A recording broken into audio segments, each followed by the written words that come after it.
안녕하세요. 박동진 강도사입니다.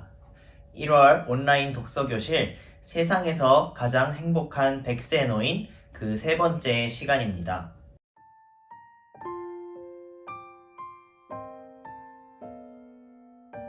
지난 시간 우리는 에디가 아우슈비츠에 수감되는 것을 함께 보았습니다. 그곳에서 에디는 부모님을 나치의 손에 잃게 되었죠. 인간이 만들어낸 생지옥에서 에디는 어떻게 살아낼 수 있었습니까? 에디를 지탱해준 친구가 있었기 때문이죠. 또 에디가 지식과 기술을 가지도록 교육시켰던 아버지의 지혜가 있었기 때문입니다. 오늘 우리는 그 이후의 이야기들을 8장에서부터 11장까지 함께 볼 것입니다. 8장의 제목은 인간성을 잃으면 모든 것을 잃는다 라는 제목입니다. 나치 체제 아래의 독일인들은 서서히 인간성을 잃어갔습니다. 아침에 어린아이를 벽에다가 던져서 죽여버리고 저녁에는 집에 들어가서 가족들과 함께 웃을 수 있는 그러한 인간성을 잃어버린 사람들이 된 것이죠. 독일인들뿐 아니라 유대인 중에서도 그렇게 인간성을 잃어버리는 사람들이 나타났습니다. 자기의 유익을 위해서 유대인들을 나치에 밀고 하면서 혜택을 받는 사람이 있기도 했고요. 수용소 안에서 다른 사람들의 먹을 것을 훔치면서 자기의 배를 채우는 것이죠. 그것이 생존하는 방법이라고 말하면서 말입니다. 하지만 에디는 단 한 번도 다른 사람의 빵을 훔치지 않았습니다. 할 수 있는 한 다른 사람을 도우려고 했습니다. 왜냐하면 인간성을 버리는 것은 모든 것을 버리는 것임을 알았기 때문입니다. 그리고 어쩔 수 없이 나치가 시키는 대로 일하는 사람들 중에서도 인간성을 잃지 않고 간직한 사람들이 있었습니다. 그런 사람들은 자기가 할 수 있는 것을 다해서 누군가를 도와주려고 했지요. 에디도 그런 사람들의 도움을 통해서 잠깐이지만 아우슈비츠를 탈출할 수 있었습니다. 그러나 도망쳐 나온 민가에서 자기를 향해서 총을 쏘자 어쩔 수 없이 다시 아우슈비츠로 들어가야만 했지요. 에디는 자기를 향해서 총을 쏜 폴란드인을 원망하지 않았습니다. 그는 이렇게 회상합니다. 그 남자는 나약했을 뿐이다. 아마도 나와 똑같이 겁을 먹었을 것이다. 두려움이 도덕성을 압도하도록 내버려 뒀을 뿐이다. 나는 이 세상에 잔인한 사람이 있는 만큼 친절한 사람도 많이 있다는 것을 안다. 이렇게 지옥 같은 아우슈비츠에서도 나는 친절한 사람들의 도움으로 하루하루를 무사히 넘겼다. 저는 이 부분을 읽으면서 공포가 그렇게 어둠처럼 드리운 그 시기에도 그 두려움에 굴복하지 않은 정말 빛과 같은 사람들이 있구나 하는 생각을 했습니다. 그러면서 그리스도인인 우리가 그러한 빛이 되어야 한다고 생각했어요. 왜 세상이 각박해지느냐 하면 내가 해를 입을지도 모른다는 그러한 두려움 때문에 그렇습니다. 그러나 그리스도인은 어떻습니까? 그 무엇도 빼앗을 수 없는 천국을 향한 소망이 있는 그런 사람들 아닙니까? 그러니까 세상에서 손해를 입을 것이 두려워서 다른 누군가에게 손 내밀지 못하는 것은 우리의 모습이 아니라는 것이죠. 천국의 소망을 가진 우리 모두는 세상의 빛이 되어야 하는 것입니다. 인간성을 잃지 않는 하나님의 온전한 형상을 회복하는 우리 모두가 되기를 소망합니다. 9장의 제목은 세상에서 가장 훌륭한 기계는 사람의 몸입니다. 이 폴란드인의 총알을 맞은 에디가 그렇게 큰 부상을 입고서도 그런 상태에서도 회복하고 또 100살이 된 지금까지도 살아서 움직여주는 자기의 몸을 보면서 인간의 몸이란 참으로 대단하구나 그런 생각을 해서 이 장의 제목을 그렇게 붙였던 것 같아요. 정말 인간의 몸은 하나님이 만드신 최고의 걸작품인 것 같습니다. 근데 저는 이 9번째 장에서 주요하게 본 것은 에디를 살아남게 해준 주변 사람들의 모습이었습니다. 생존이 전부인 아우슈비츠에서 내가 살아남은 건 좋은 친구들이 있었기 때문이다. 무리를 해가며 나를 도와준 좋은 사람들의 친절과 우정이 없었다면 나는 아마 한 달도 버티지 못했을 것이다. 수용소 안에서 에디와 그의 친구, 그리고 그 에디의 여동생이 아플 때 보살펴준 의사 킹데르망이 없었더라면 살아남는 것은 꿈도 꿀 수 없었을 것입니다. 그렇죠. 우리는 혼자서 살아갈 수 없는 그런 존재입니다. 이 만남의 축복이야말로 하나님께서 주시는 복 중에서 가장 큰 복이 아닐까 그렇게 생각을 해요. 우리 모두가 하나님께서 예비하신 그 만남의 축복을 경험하고 또 우리 자신이 다른 누군가에게 그런 만남의 축복이 되어주는 사람이 되기를 간절히 기도합니다. 10장의 제목은 살아있는 한 희망은 있다 입니다.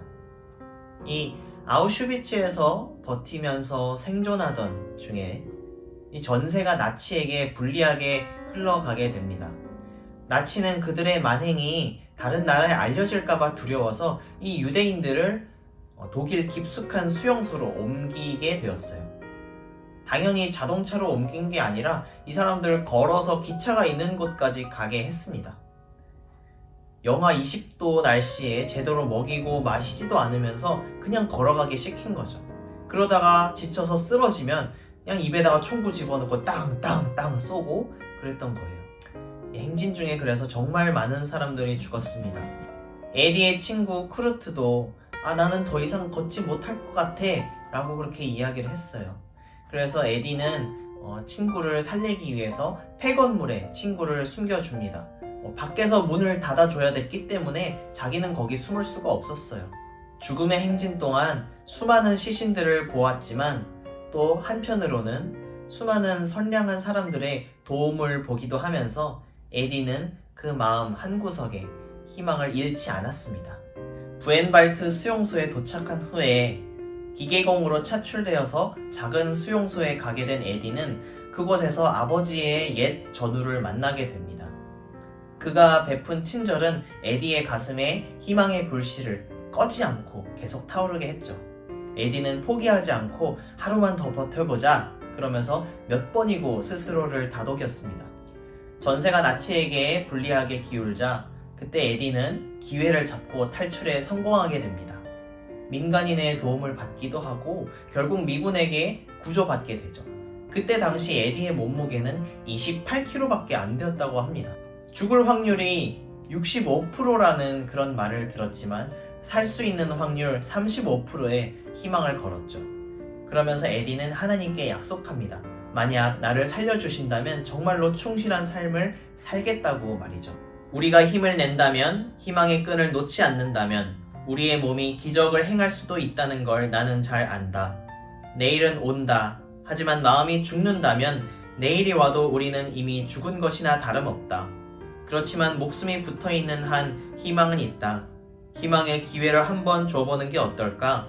돈 한 푼 들지 않으니 말이다. 친구여, 나는 이렇게 해서 살아났다. 이렇게 에디는 인간이 만든 지옥을 벗어났습니다. 그의 주변에는 그를 지탱해주는 친구들이 있었고 또 아버지가 교육해준 그런 지혜와 지식으로 살 수 있었죠. 그러나 무엇보다도 중요한 것은 그 가슴 속에 희망의 불씨를 꺼트리지 않았다는 것입니다. 어떠한 절망 속에 있다 하더라도 희망이 있는 한 그 사람은 살아있는 것입니다. 반대로 아무리 좋은 환경 속에 있다고 해도 그 안에 희망이 없고 소망이 없다면 그 사람은 죽은 것과 다름이 없습니다. 우리는 구원의 소망을 가지고 살아가는 사람들입니다. 그러니까 어떠한 절망 가운데 있어도 빼앗기지 않을 그런 소망을 우리가 갖고 있다는 거죠. 그 소망의 빛으로 오신 예수님을 다른 이들에게도 전할 수 있는 우리가 되기를 소망합니다. 11장의 제목은 어둠 속에서도 기적은 일어난다 입니다. 에디는 부모님과 함께 살았었던 벨기에의 브뤼셀로 돌아옵니다. 자유를 찾았지만 텅 빈 방들을 보면 정말 슬플 뿐이었죠. 실제로 해방된 뒤에 오히려 스스로 삶을 포기한 그런 유대인들이 정말 많았다고 합니다. 그러나 에디는 하나님과 한 약속, 충만한 삶을 살기로 한 그 약속을 지키기로 합니다. 그리고 놀라운 기적들을 경험하게 되죠. 친구 크루트를 다시 만나게 되고 여동생을 살아서 다시 만나게 되는 것이죠. 제목과 같이 어둠 속에서도 기적을 만난 것입니다. 그렇게 살아갈 힘을 얻은 에디는 신문에서 자살을 시도한 두 유대인 여자에 대한 기사를 보게 됩니다. 다리 위에서 자살을 시도했는데 배 위에 떨어져서 산 것이죠. 그리고 정신병원으로 이송되었다는 그런 기사를 보게 된 것이에요. 에디는 이들을 돕기로 결심합니다. 그래서 쿠르트와 함께 이들에게 작은 친절을 베풀면서 에디는 한 가지 사실을 깨닫게 됩니다. 이 여성들을 만나고 도와주면서 곤경에 처한 사람을 돕는 것은 운 좋은 사람들의 의무이며 주는 것이 받는 것보다 더 좋은 것이라는 아버지의 조언을 뼛속 깊이 이해하게 되었다. 아무리 희망이 없어 보여도 기적은 언제나 일어나는 법이다. 만일 기적이 일어나지 않는다면 우리가 직접 기적을 일으키면 된다.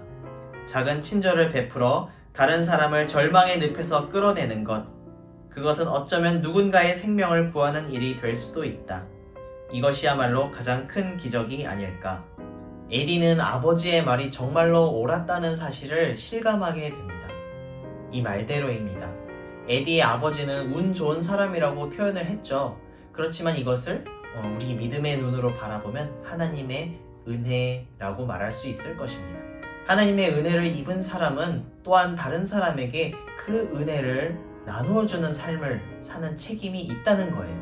내게 주신 구원의 은혜, 그 가치를, 그 기적을 깨닫는다면 내가 누군가에게 그 은혜의 통로가 그리고 또 다른 기적이 되어주라는 것이죠. 예수님께서 이렇게 말씀하셨어요. 천국은 마치 작은 겨자씨가 큰 나무가 되는 것과 같다고.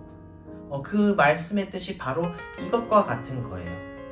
하나님의 나라가 놀랍게 확장되는 기적이 우리를 통해서 일어나기를 소망합니다.